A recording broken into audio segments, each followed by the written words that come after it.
Hi everyone, welcome back to train your brain now. This is Aishwarya और आज हम बात करने वाले हैं प्लानिंग के बारे में। प्लानिंग जो चैप्टर है बिजनेस स्टडीज़ में सीबीएसई के क्लास 12 के लिए, तो हम इसी चैप्टर को डिटेल में आज समझेंगे, पूरे चैप्टर को डिस्कस करेंगे। साथ में कुछ सीबीएसई के जो बोर्ड प्रैक्टिस क्वेश्चंस हैं वो भी मैं आपके लिए लेके आई हूँ, जिससे आपके लिए और इजी हो जाएगा ये एनालाइज करना कि आपने चैप्टर को कितने हद तक समझ लिया है। तो इसी चैप्टर में आप आगे देखोगे एक टॉपिक होता है टाइप्स ऑफ प्लान्स, तो उसको मैंने यहाँ पे कवर नहीं किया है, उसको हम अलग एक सेशन रखेंगे, उसमें से कवर करेंगे। आज हम खास तौर से बात करेंगे प्लानिंग के कुछ इंपॉर्टेंट टॉपिक्स पे। तो मैं आपको बताऊं, जैसे हम जनरली किसी भी काम के लिए प्लान करते हैं, आप सुबह उठते हैं तो आप सोचते हैं आज पूरे दिन में क्या क्या करना है, कुछ इंपॉर्टेंट चीज़ें होती हैं उन्हीं को आप करते हो। तो डेली लाइफ में भी हम चीज़ों को प्लान करते हैं, उसी तरह से हम प्लानिंग एक कंपनी के अंदर भी करते हैं। तो कंपनी में, किसी फर्म में किस तरह से प्लानिंग होती है, क्या रेलेवेंस है, उसको हम डिटेल में समझते हैं। तो चलिए स्टार्ट करते हैं। So after today's session we will be pro in all these topics. तो देख सकते हैं कौन से टॉपिक्स हैं। हम प्लानिंग की मीनिंग के बारे में बात करेंगे। Will be talking about the planning process. बहुत डिटेल में प्लानिंग का प्रोसेस है, बहुत अच्छा प्रोसेस है, जल्दी आपको समझ में आ जाएगा। प्लानिंग के कुछ फीचर्स हैं, उन्हें कवर करेंगे। इंपॉर्टेंस ऑफ प्लानिंग, क्या ज़रूरत है, क्यों करी जाती है प्लानिंग, वो। एंड साथ में हम लिमिटेशंस ऑफ प्लानिंग पे भी बात करेंगे। यू ऑल नो कि कुछ ना कुछ हर चीज़ के लिमिटेशंस होते हैं, तो लिमिटेशंस ऑफ प्लानिंग क्या है उनको भी हम बात करेंगे। और प्लानिंग के लिमिटेशंस होने के बावजूद भी हम प्लान करते हैं, तो डेफिनेटली प्लानिंग की कुछ इंपॉर्टेंस ज़रूर है। तो यहाँ पे आप देख सकते हो हमारा क्यूआर कोड भी है, आप नॉर्मली इसे स्कैन कर सकते हैं, कैमरे से स्कैन कर सकते हैं, and you will move on to the playlist of our channel. तो आप सारी वीडियोस को देख सकते हो। एज ऑफ नाउ बहुत सारे आपके पास वीडियोस हैं। यहाँ पे बिजनेस स्टडीज़ के हैं, क्लास 11 12 के हैं, मार्केटिंग है, एंटरप्रेन्योर है, इकोनॉमिक्स है, अकाउंट्स पे भी जल्दी मैं बनाऊंगी। फिर हमारे पास एक पूरा प्लेलिस्ट है पर्सनैलिटी पे। Then we also have with reference to general knowledge, उस पर हम बात करेंगे। CUET का एग्जाम्स की कैसे तैयारी करनी है, उस पर ही बात करेंगे। तो बहुत सारी चीज़ें, बहुत सारी वीडियोज़ मैं आपके लिए लेके आऊँगी। And I am very sure in video से आपको हेल्प होगी। आपका क्लास 11th, क्लास 12th, आपका ग्रेजुएशन लेवल पे हर जगह आपको हेल्प होगी, and you will be able to definitely gain more knowledge as compare to the previous situations. तो चलिए मीनिंग ऑफ प्लानिंग से शुरू करते हैं। कोई भी बिजनेस फर्म किस आउटलुक के लिए आगे बढ़ती है, दैट इज़ प्रॉफिट। कोई भी ऑर्गेनाइजेशन आप देखो, वो प्रॉफिट्स के लिए काम करता है। प्रॉफिट्स के लिए काम करता है, या सेल्स को इंक्रीज करने के लिए करता है, या फिर अपने आप को सक्सेसफुल बनाना चाहता है। तो कोई भी मैनेजर हमेशा ड्रीम करता है, कोशिश करता है कि उसकी गोल की तरफ वो अचीव करे। बट सिर्फ ड्रीम करते रहने से आपका जो गोल होता है वो अचीव नहीं होता। आप में से बहुत से लोगों ने देखा होगा, आप तैयारी करते हैं, बट जब तक आपकी तैयारी पूरी प्रॉपरली नहीं होगी, आप उसे अच्छी तरह से प्लान नहीं करोगे, तो आपकी तैयारी जो है वो रंग नहीं लाएगी। Similar happens here also. जितने भी मैनेजर्स हैं, हर टीम, हर कंपनी कोशिश यही करती रहती है, ड्रीम्स बनाती है, बट ड्रीम्स को रियलिटी में लाने के लिए we need to work hard in thinking about the future. तो हमें फ्यूचर को बहुत डीपली एनालाइज करना है, क्या सिचुएशंस हैं, क्या कॉम्प्लिकेशंस आ सकते हैं in making business predictions and achieving targets. तो आपको प्रिडिक्शन करना है, क्योंकि प्लानिंग फ्यूचर के लिए होती है, और फ्यूचर हमारा अनसर्टेन है, तो हमें उसे थोड़ा बहुत एनालाइज करना पड़ता है, प्रिडिक्शंस करने पड़ते हैं, जिससे कि हम टारगेट्स को अपने अचीव कर सकें। So dreams can be turn in to reality only if business managers thinks in advance on what to do and how to do it. तो दो खास बातों पे हमने यहाँ पे बात करी है कि क्या करना है और कैसे करना है। तभी आप अगर इस चीज़ को एनालाइज कर लेते हो, तो आप अपनी ड्रीम्स को रियलिटी में चेंज कर सकते हो। अगर आपने इन दोनों पे ध्यान नहीं दिया, तो आप एसेंस ऑफ प्लानिंग को मिस कर जाते हो। एसेंस का मतलब होता है किसी चीज़ का कोर, क्या मेन खास बात क्या है। तो प्लानिंग की खास बात क्या है कि आपकी जो भी ड्रीम्स हैं उनको रियलिटी में चेंज करने के लिए you should first know what to do, करना क्या है भाई, और हाउ टू डू इट, कैसे करना है। तो दो कामों पे आप फोकस कर रहे हो, क्या करना है और उस काम को हमें कैसे करना, जिससे कि हम अपने ड्रीम्स को रियलिटी में चेंज कर सकें। Okay, so now we have the happy moment. You're just imagining that your board exams are over and you're planning for trips. Okay तो यहाँ पे मैंने आपको 4 ऑप्शंस दिए हैं। आपको इसमें से एनालाइज करके मुझे जल्दी से बताना है कि इन 4 जगह में से आप कहाँ जाने चाहते हो। नंबर 1, आप ऋषिकेश देख सकते हो। Second picture is from Ladakh, वहाँ आप जाना चाहते हो। Third picture is from Goa, आप वहाँ जाना चाहते हो। या फोर्थ इज़ दार्जिलिंग।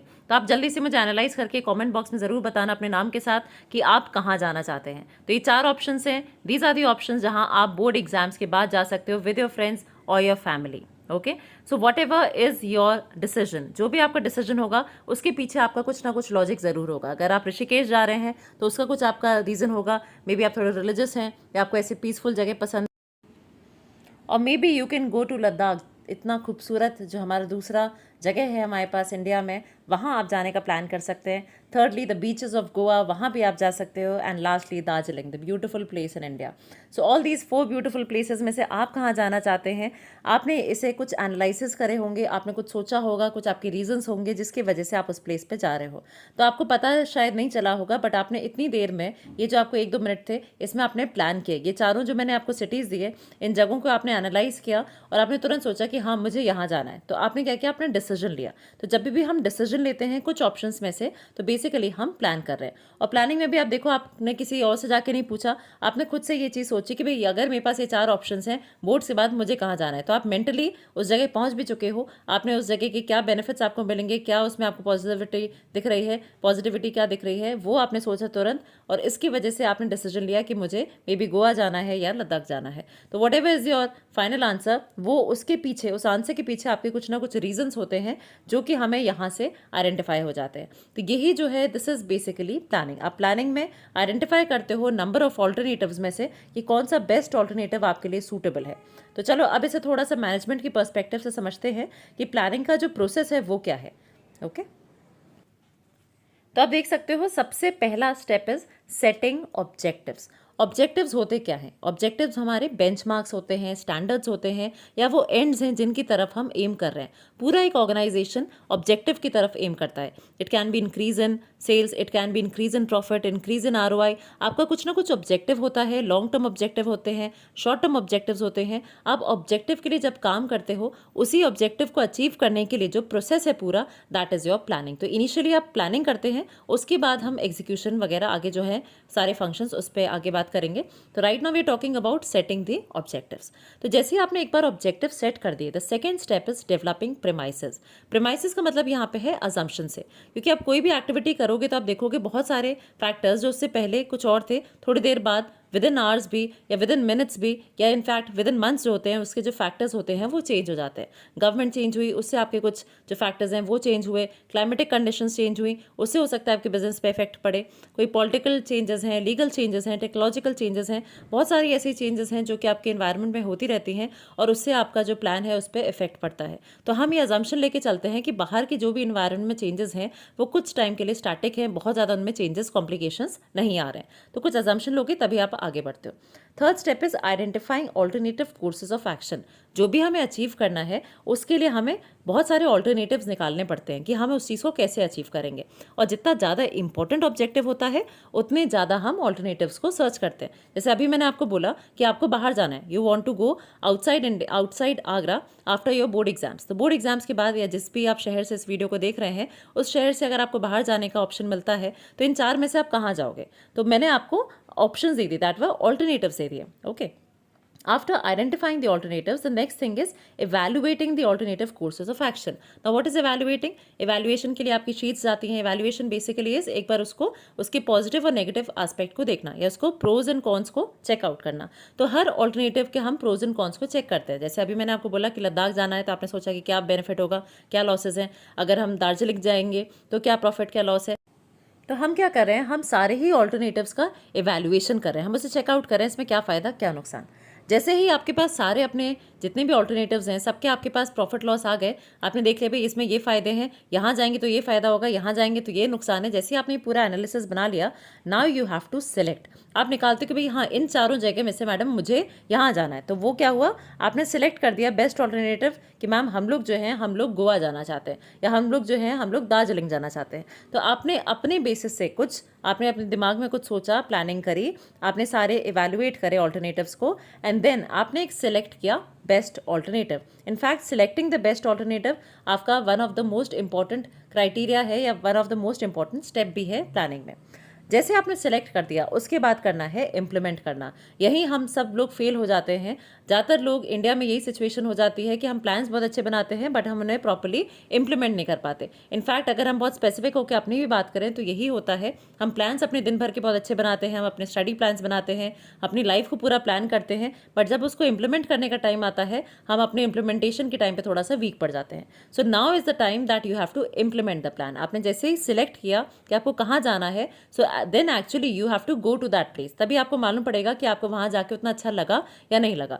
या अगर हम प्लानिंग के किसी गोल के हिसाब से बात करें तो आपने जो भी गोल अचीव करना था उसके लिए जो आपने ऑल्टरनेटिव्स निकाले, उसमें से आपने बेस्ट ऑल्टरनेटिव को सिलेक्ट किया, then you have to also implement it. Okay, implement means उसको execute करना. And lastly is follow up. Follow up का मतलब है आपको उसे मॉनिटर करना है, कॉन्स्टेंटली मॉनिटर करना है कि जिस प्लान को, जिस ऑल्टरनेटिव को हमने एग्जीक्यूट करा है वो वाकई में उतना फ़ायदेमंद हो रहा है या नहीं। आपने सोचा कि भाई अगर हम लद्दाख जाएंगे तो बहुत मज़ा आएगा, तो वाकई में आपको ऐसा वहाँ पे जाके फील हो रहा है, या जो आपको बेनिफिट्स लग रहे थे वो सारे वहाँ पे पॉसिबल हुए हैं कि नहीं, इसको भी आपको जज करना होता है। तो प्लानिंग के जो स्टेप्स हैं उन सबको आपने एक बार दोबारा देख लेते हैं। सेटिंग ऑब्जेक्टिव्स है, developing premises, identifying alternative courses of action, then we have evaluation, फिर हम करते हैं selecting the best alternative, then we implement the plan and lastly we follow up.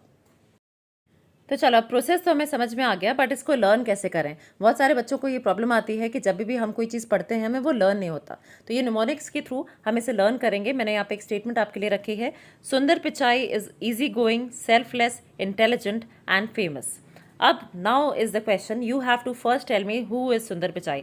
Most of you might be recognizing him, आप इन्हें जानते होंगे। If not, आप जल्दी से मुझे बताओ कौन हो सकते हैं ये, सर्च करो और कमेंट बॉक्स में मेंशन करो हु इज़ ही। और इसके साथ में ही आपके पास ये जो स्टेटमेंट है, इससे आपको प्लानिंग प्रोसेस जो अभी हमने पढ़ा वहाँ से आपको कोड निकालने हैं और आंसर्स को फ्रेम करना है। ओके, से फॉर एग्जांपल पहला मैं आपको बता देती हूँ, सुंदर, सुंदर का एस हमने यूज़ करा, एस से हमने अपना जो पॉइंट था वो बनाया सेटिंग ऑब्जेक्टिव्स। इसके साथ में आगे भी आप इजीली आइडेंटिफाई कर सकते हो। एंड आप देख सकते हो क्योंकि ये प्रोसेस है तो हम इसके वर्ड्स को आगे पीछे नहीं करेंगे, सारे हमें एक ही सीक्वेंस में रखने हैं। So I am giving you 20 seconds for this. 20 seconds के अंदर आपको जल्दी से कमेंट बॉक्स में मेंशन करना है, एंड प्लीज़ मेक श्योर आप कमेंट बॉक्स में आंसर लिखो। आप जैसे ही कमेंट बॉक्स में लिखोगे, आप कभी भी एग्जाम में, हो सकता है कल एग्जाम ना हो, आपका बाद में कभी एग्जाम आता है, बोर्ड के टाइम पे भी हो सकता है आपको यही स्टेटमेंट याद रहे और आपको याद रहे कि आपने ट्रेन योर ब्रेन नाउ पे आपने कमेंट बॉक्स में लिखा था, तो उससे भी आपको एग्जाम टाइम में ये चीज़ें याद रहेंगी। So make sure that you mention in the comment box the correct answer. Okay, so ये 20 सेकेंड्स स्टार्ट नाउ।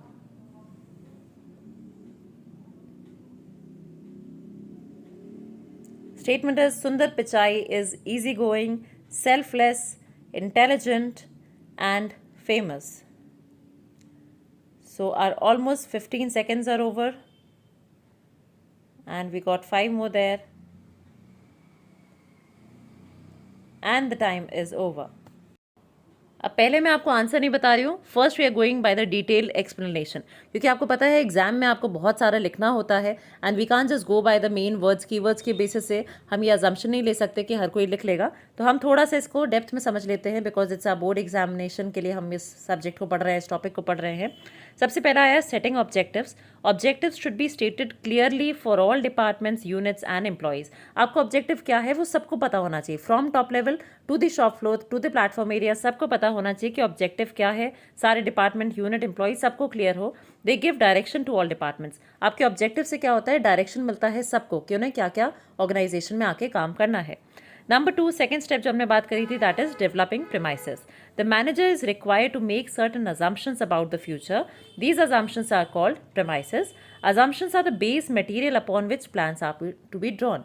आप कोई भी काम करते हो उसके पहले आपके पास कुछ बेस होना चाहिए, बेस पे ही आप आगे काम करते हो। ओके, तो आप देखो अगर आप पिज़्ज़ा भी खाते हो तो उसमें एक बेस है, उसके ऊपर ही ऑल द टॉपिंग्स आते हैं। Similarly in planning also we need some base. तो बेस क्या है, हमारे अजम्पशंस हैं, हमारे पुराने फोरकास्ट है, ये सब हमारा बेस बनता है।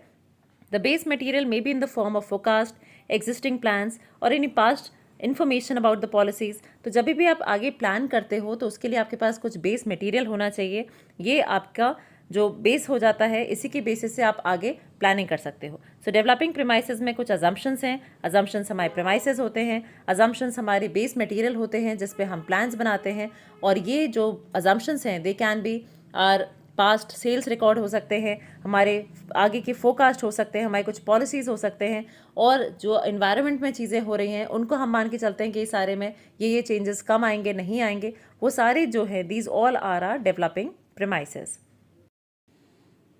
तीसरा आता है identifying alternative courses of action. तो जैसे आपने ऑब्जेक्टिव सेट कर दिया, आपने अपने प्रीमाइसेस ड्रॉ कर लिए, सेल्स फोरकास्ट वगैरह सब आपने एनालाइज कर लिया, अब आपको देखना है कि जो भी आपका ऑब्जेक्टिव है उसे अचीव करने के ऑल्टरनेटिव कोर्सेज क्या हैं, तरीके क्या हैं। तो मैं अभी रिसेंटली ये मूवी देख के आई थी, रनवे 34। सो आई गेस आपने भी अगर देखी हुई होगी तो आप उसमें याद करो, एक सीन था जब अजय देवगन पूछता है कि भाई हमें कौन से रनवे पे जाना चाहिए, किस तरफ जाए। ओके तो वो वहाँ पे उसे इन्फॉर्मेशन मिलती है कि आप बैंगलोर जा सकते हो या आप जो कोचिन है वहीं पे लैंड करना है, क्या करना है। तो he is also asking for alternatives and then he ask her कि भाई इसमें से कौन सा आपका ऑल्टरनेटिव के पीछे रीज़न क्या है। तो आप उससे इवेल्युएट करो कि कहाँ जाना है, क्या करना है। So that in that movie वहाँ पे आपको एक सर्टन जो टाइम है वो आपको एक प्लानिंग प्रोसेस मिल रहा है। एंड अगेन उस समय भी आप देखो वो फ्यूचर का प्लान कर रहे हैं कि कहाँ पे हमें लैंड करना है with in few minutes, few hours जो है उसके बीच के टाइम में हमें कहाँ पहुँचना है। तो फ्यूचरिस्टिक है, मेंटल एक्सरसाइज हो रही है, कहीं आप बाहर नहीं जा रहे, आप उसी एयरक्राफ्ट में ही बैठ के ये सारी चीज़ों को सोच रहे हो। So you are evaluating the best alternative. आपने क्या किया, जैसे ही आपके पास सारे ऑल्टरनेटिव्स आ गए, आप उसके बाद हर ऑल्टरनेटिव का पॉजिटिव और negative of each proposal is evaluated in the light of the objective. Objective को मानते हुए ही आप आगे के जितने भी आपके पास ऑल्टरनेटिव्स अवेलेबल हैं उसके बेसिस से आप इवेल्युएट करते हो कि कौन से ऑल्टरनेटिव में क्या बेनिफिट है, क्या लॉस है। Once that is done, selecting the best alternative. सिर्फ इवेल्युएट करके मैं छोड़ना नहीं है, अब हमारा real point of decision making है। प्लीज रिमेंबर, बहुत इंपॉर्टेंट है ये। सो मेक श्योर आप इसका ध्यान रखना कि जो real point of decision making है that is selecting the best alternative. The best plan has to be adopted and implemented.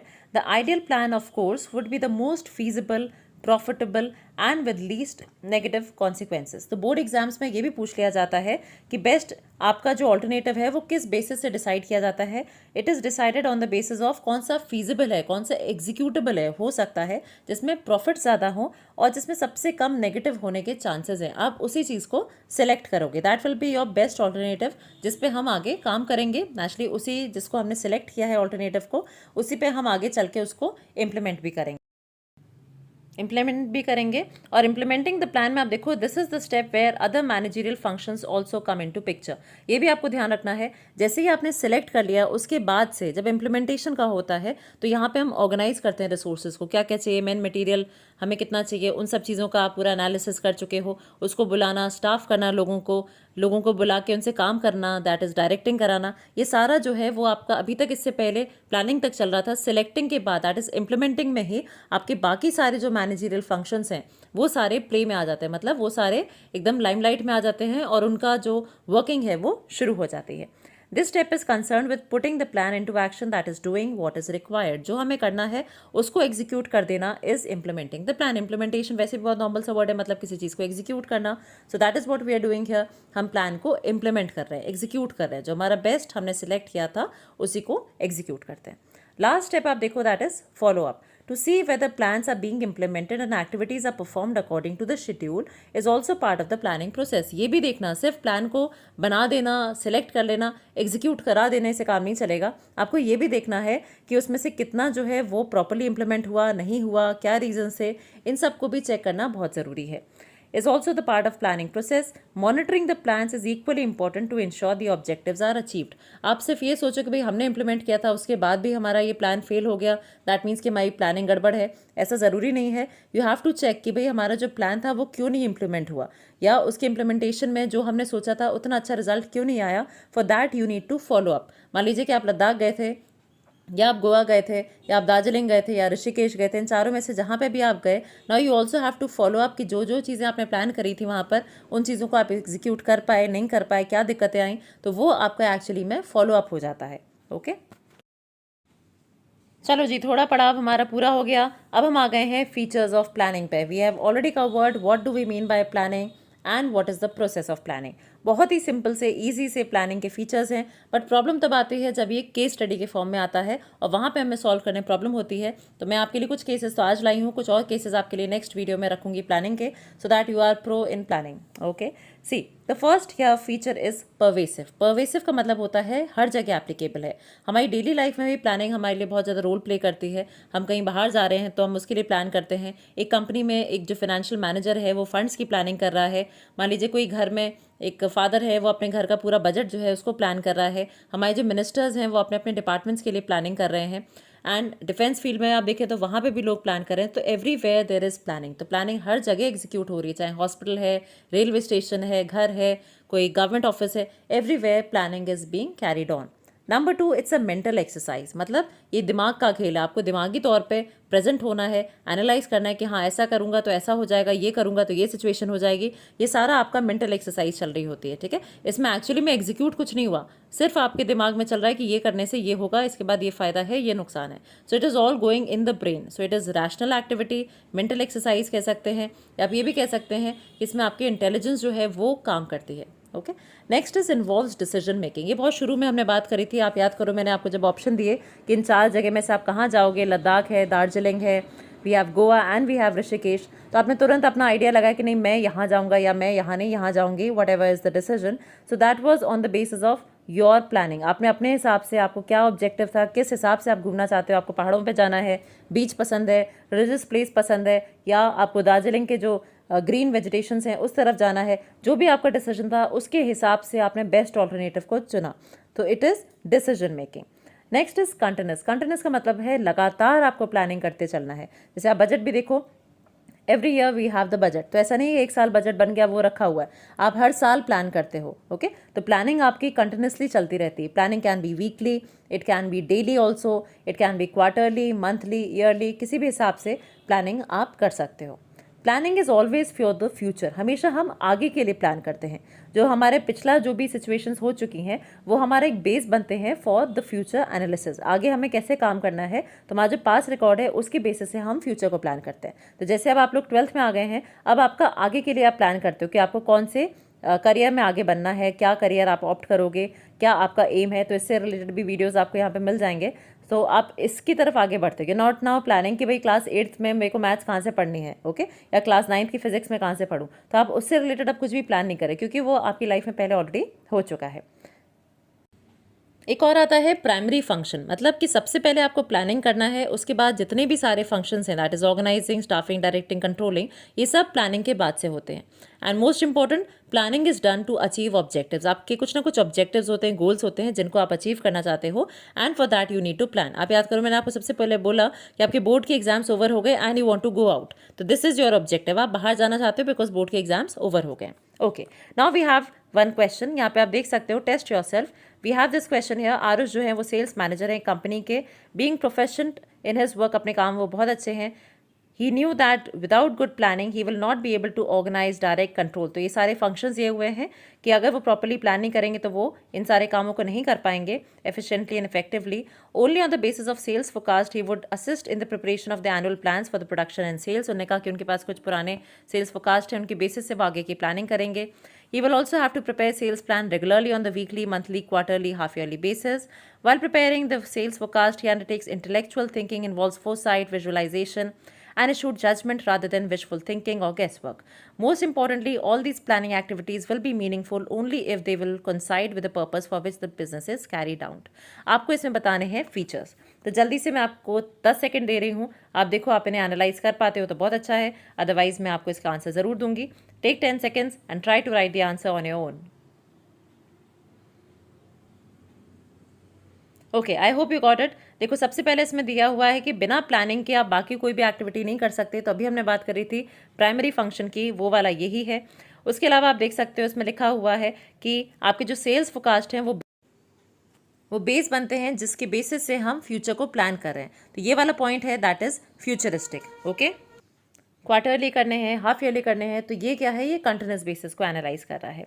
Next they are saying कि ये इंटेलेक्चुअल थिंकिंग की तरफ वर्क कर रहे हैं, that is it is a mental exercise. Okay, आपकी कोई विजुअल थिंकिंग नहीं है, आप प्रॉपरली उसका जजमेंट करके उन चीज़ों को कर रहे हो। फिर उसमें आता है all these planning activities will be meaningful only if they coincide with the purpose for which they are carried out. जिस काम के लिए उन्हें किया जा रहा है उसी के लिए हम पूरी प्लानिंग कर रहे हैं, so this is achieving objective. तो आपको इससे रिलेटेड सारे बताने थे, हमने ज़्यादातर जो फीचर्स हैं वो इस क्वेश्चन में आप देख सकते हो कवर हो गए हैं। इसी तरह से आपको क्वेश्चन को एनालाइज करना है। When ever you do a question, do one thing, आप सबसे पहले ये पढ़ा करो कि क्वेश्चन की लास्ट की स्टेटमेंट में क्या दिया है। जैसे यहाँ पे है identify the various features of planning, तो फीचर्स ऑफ प्लानिंग तुरंत आपके दिमाग में आ जाने चाहिए, अच्छा ये सारे फीचर्स हैं, and then you related to the question. इससे क्या होगा, आपका टाइम वेस्ट भी नहीं होगा, बिकॉज बिजनेस स्टडीज़ के पेपर में यूजुअली केसेस में इतना ज़्यादा आपका टाइम चला जाता है कि बच्चा जो है वो आंसर को थोड़ा कहीं ना कहीं वो भूल जाता है कि इसमें क्या लिखना था। तो just go by the last line, you will be able to analyze कि हाँ इसमें ये चीज़ लिखनी है, and then accordingly you need to find the lines from the question जो कि उस क्वेश्चन से रिलेट हो रही हो। ओके, तो यहाँ पे आप देख भी सकते हो, मैंने आंसर्स को यहाँ पे भी लिख दिया है, आप उससे इजीली आइडेंटिफाई कर सकते हो। जैसे कि प्राइमरी फंक्शन के लिए जो हमने भी लाइन बोली थी वो भी यही थी कि without good planning he will not be able to organise, direct, control और perform any other managerial function. This is how the answer has to be written. आपके पास हेडिंग होनी चाहिए, आप एक लाइन में उस स्टेटमेंट को समझा दो, एंड ऑल्सो आप जो क्वेश्चन से पूछा गया स्टेटमेंट है उसको भी आप वहाँ पे कोट करो। इससे क्या होता है, बोर्ड में आपके मार्क्स किसी भी तरह से नहीं कटते हैं। हेडिंग आपने लिख दी, वन लाइन स्टेटमेंट से एक्सप्लेन भी कर दिया, एंड मोस्ट इंपॉर्टेंटली आपने क्वेश्चन से कोट भी कर दिया कि क्या उसका मेन लाइन है जहाँ से आपने वो वाला फीचर या वो वाला पॉइंट को आपने एनालाइज किया है। सेकेंड आता है planning is futuristic. Planning forward looking है, तो यहाँ पे आप देख सकते हो उसने लिखा ही है, on the basis of sales forecast he would assist in the preparation of annual plans for the production and sales. Next जो है कंटिन्यूस, इसके लिए भी आपको दिया हुआ है, पहले स्टेटमेंट एक्सप्लेन करी है, plan need to be continuously made, implemented and followed by another plan. Plan पर प्लान हम बनाते रहते हैं, जब तक ऑर्गेनाइजेशन रहता है हम और प्लान्स बनाते रहते हैं जिससे कि हम अपने ऑर्गेनाइजेशन के ऑब्जेक्टिव को अचीव कर सकें। यहाँ पे कौन सी स्टेटमेंट है, besides he will have to prepare sales plan regularly on weekly, monthly, quarterly and half yearly basis. तो ये जो स्टेटमेंट है इससे आपको क्लियरली समझ में आ गया ये कंटिन्यूस है। तो तीन हमने यहाँ पे देख लिए। प्राइमरी फंक्शन नेचुरली सबसे पहले प्लानिंग होता है, उसके बाद बाकी सारे फंक्शंस हैं। फ्यूचरिस्टिक, आप जो सेल्स फोरकास्ट है उसके बेसिस से आप आगे की ही प्रेडिक्शन कर रहे हो कि हमारी प्रोडक्शन क्या होंगी, सेल्स क्या होंगी। एंड कंटिन्यूस, क्योंकि जब तक ऑर्गेनाइजेशन चलेगा हमारे प्लान्स भी बनते रहेंगे, हम और प्लान्स बनाएंगे, जो कि हमारे प्लान्स ऐसे भी हो सकते हैं कुछ वीकली हो, मंथली हो, क्वार्टरली हो एंड सो ऑन। अब इसमें हमारे पास दो और हैं। Planning is a mental exercise. आप पहले स्टेटमेंट देखो कि इसमें while preparing the sales forecast he undertakes intellectual thinking involving foresight, visualisation and assured judgement rather than wishful thinking और गेस वर्क। जजमेंट से आप ये मत सोचना कि ये डिसीजन मेकिंग हो गया, क्योंकि यहाँ पे जजमेंट क्या कह रहा है कि हम जो भी डिसीजन ले रहे हैं वो हम दिमागी तौर पे सोच समझ के कर रहे हैं, ऐसा नहीं कि बस गेस वर्क या किसी ने बोला तो हमने उस चीज़ को कर लिया। So it is mental exercise, आप प्रॉपरली चीज़ों को सोच समझ के ही कर रहे हो। Okay, last is planning focuses on achieving objectives. यहाँ पे आपको जो स्टेटमेंट थी that was all these planning activities will be meaningful only if they will coincide with the purpose for which the business is being carried out.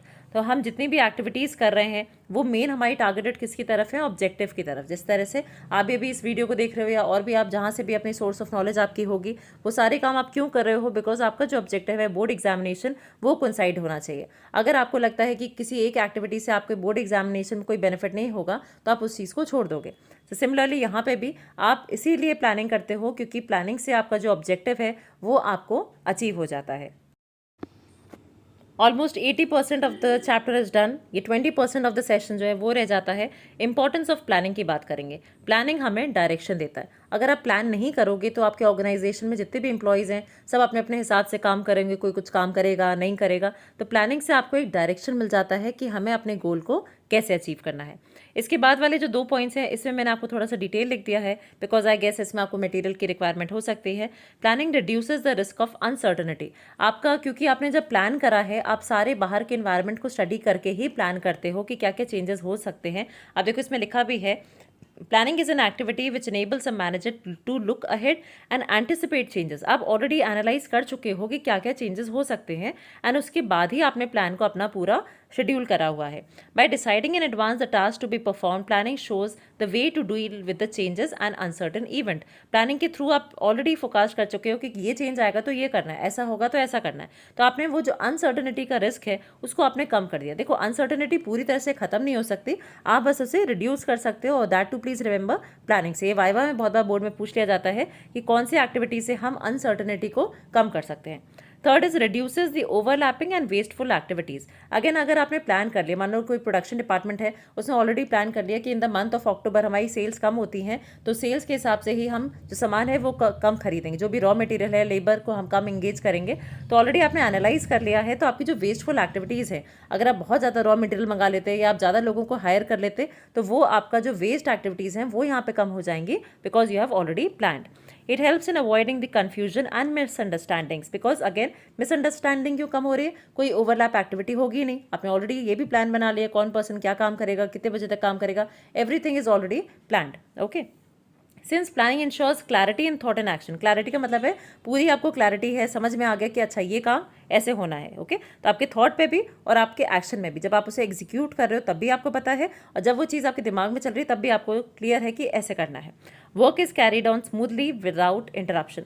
कोई interruption नहीं होता है अगर आपने प्रॉपरली प्लानिंग करी हुई है, ओवरलैपिंग नहीं होगी, मिक्सिंग नहीं होगी किसी काम की, और कोई भी वेस्टफुल एक्टिविटी नहीं होगी। वेस्टफुल मतलब ऐसा एक्टिविटी जिससे कि आपका रिजल्ट जो है ज़ीरो आए, जिससे आपके रिजल्ट में कोई भी बेनिफिट नहीं हो रहा है, कोई चेंज नहीं हो रहा, कोई इंक्रीमेंट नहीं हो रहा हो। आगे देखो, प्लानिंग प्रमोट्स इनोवेटिव आइडियाज़। अब जितना ज़्यादा सोचोगे उतने ज़्यादा इनोवेटिव आइडियाज़ आएंगे। अब जैसे मैंने आपको शुरू में दिया था वो 4 ऑप्शन जहाँ आप जाना चाहते हो सकता है आपके दिमाग में कि मैम यही 4 क्यों, हम केरला क्यों नहीं जा सकते, तो आपको एक और इनोवेटिव आइडिया आया, या आपने कहा कि मैम अगर हम यहाँ जा रहे हैं ये 2 जगह एक साथ भी तो कवर हो सकती है, तो आपके दिमाग में कुछ इनोवेटिव आइडियाज़ आ सकते हैं कि मैम ऋषिकेश होते हुए हम इधर से ही दार्जिलिंग की तरफ भी जा सकते हैं। तो इनोवेटिव आइडियाज़ कब आते हैं, जब आप प्लान करते हो। तो प्लानिंग से और इनोवेटिव आइडियाज़, क्रिएटिव आइडियाज़ जो होते हैं वो शुरू हो जाते हैं। Next is planning facilitates decision making. Decision making you should know कि बहुत सारे ऑल्टरनेटिव्स में से बेस्ट को निकाला इस डिसीजन मेकिंग, और प्लानिंग के थ्रू ही हम ऐसा कर लेते हैं। अदरवाइज क्या होता है, हमें लगता है कि हाँ बहुत सारे तरीके हैं, हम कुछ ना कुछ करके इस काम को कर लेंगे। या जैसे हमने कहा सेल्स इंक्रीज करनी है, तो सेल्स इंक्रीज करने के लिए प्रमोशन भी कर लेंगे, कॉस्ट भी कम कर देंगे, एडवर्टाइजमेंट बढ़ा लेंगे। तो आपने बहुत सारी चीज़ें सोच ली, बट क्या करना है अल्टीमेटली वो नहीं पता। तो प्लानिंग से क्या होता है, आप एक गेस वर्क ना करके आप उसको प्रॉपर डिसीजन मेकिंग कर लेते हो। आपको आइडेंटिफाई हो जाता है कि हाँ ये वाला ऑल्टरनेटिव लेके हम काम करेंगे। Planning establishes standards for controlling. Planning provides the goals or standards against which actual performance is measured. By comparing the actual with the standard, manager can know whether they have actually been able to attain the goals. If there is any deviation, it can be corrected. तो अगर आपने plan करके कुछ अपना गोल बना रखा है, जैसे आपने अपना गोल बनाया कि मुझे 90%, 80%, 70% लेके आना है बोर्ड्स में, तो ये परसेंटेज को चेक करने का तरीका क्या है, अभी जो आपके एग्जाम्स होंगे पूरे साल पर, they are basically your controlling. उससे चेक हो रहा है कि आपका जो प्लान है उसके थ्रू आप मैच हो रहे हो या नहीं। तो आप देखो, कुछ बच्चों को घर में डांट नहीं पड़ती, कुछ बच्चों को घर में डांट पड़ती है। डांट क्यों पड़ रही है, बिकॉज आप अपने गोल से दूर हो रहे हो। अगर आपने 80% का टारगेट रखा है और आपके एग्जाम से मार्क्स कम आ रहे हैं तो आप अपने गोल से और दूर हो गए।